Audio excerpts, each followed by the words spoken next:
think most of you have pressure on studying. As a foreign student to study abroad in Canada, Tina is going to talk about the differences between Chinese educational system and Western educational system. Let's welcome Tina.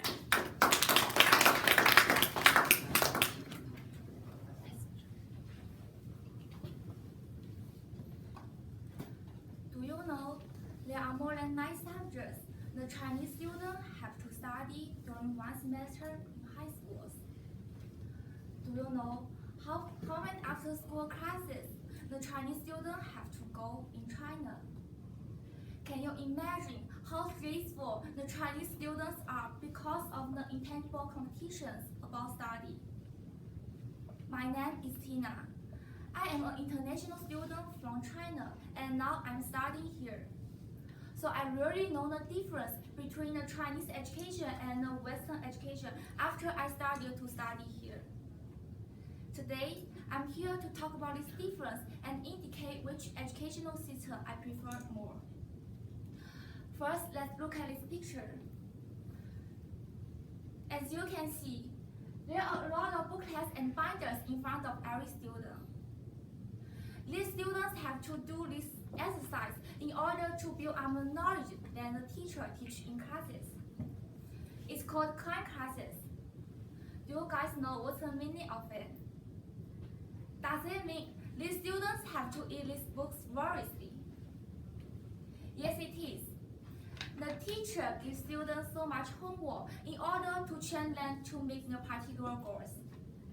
The aim for the kind classes is to do the preparation of the entrance examination of high schools and universities. So students are trained to get high marks. In their perspectives, high mark is everything. I have also prepared this examination when I was in China. I have so much pressure because the kind of high schools I would attend depended on this examination. I remember during that period, I had to go to the after-school classes every day in order to commit the knowledge that I learned from grade 7 to grade 9. After I graduated from junior high schools, my parents allowed me to study abroad in Canada. I feel very different after I started to study here. The Canadian educational system is totally different from the Chinese educational system. For instance, if a student wants to graduate from a high school in Canada, the requirements are earning 30 credits, completing 40 volunteer hours, and passing an exam called OSSRT, which is the Ontario Secondary School Literacy Test. It doesn't look like the requirements in China, where students can only gain high marks during the final exam. The 30 credits includes 18 compulsory courses and 12 elective courses.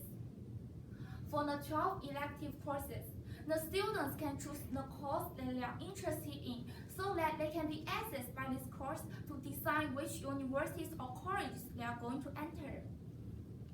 For instance, I am interested in a business program, so I choose the course like accounting, which is related to the business, so that I can devote my interests.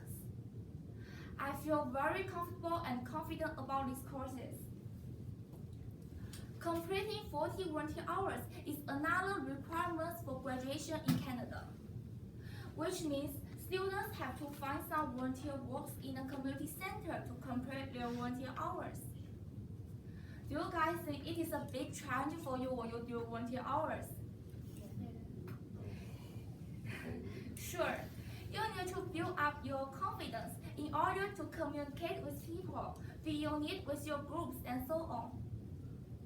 However, it is a good way for students because you can build up your communication skills and some ability like leadership. I have earned almost 200 volunteer hours by now by tutoring for some teachers and giving out the leaflet to the people from the Conservative Party during the election time. I think some skills have been developed on myself when I do my volunteer hours, and I'm very proud of myself. Also, the homework in Canada is not only a lot of writing, but also about speaking, listening, and communication. Now, I have some homework like making a PowerPoint slideshow in front of classes. I have to practice a lot so that I can make good eye contact with my audience, speak out loud, and have clear pronunciation when I do my presentations. I will also need to listen to others' presentation to learn from their strong points to offset my weakness. Now, I want you guys to have a guess. Do you think which kind of educational system I prefer more, Chinese education or Western education? You think it's Chinese, but actually no. I like the Western educational system better. Now let's look at this picture. The students from a high school threw all their books after the university's entrance examination. I think the students do this action because it is a way for them to release their pressure and tension because they climbed and did a lot of homework before the exam. However, do you guys think the students will remember all the knowledge they learned before? No. Little maybe, but probably not. I think I'm a very good example for this because I have almost forgotten all the knowledge that I learned in China. Geography, no. History, no. Biography, also no. I think I have the same feelings as these students. After the exam, I think I'm free and I don't need to rush my homework. Everything has gone. So all I learned just quickly returned to my teachers and I have almost zero. But the education here, I build on my characteristics, I build on my skills. I won't forget them because it's already become part of me. I don't know if you guys want to forget all the knowledge after the exam or you want to keep it as yours. There is a big difference between studying with knowledge and studying with experience.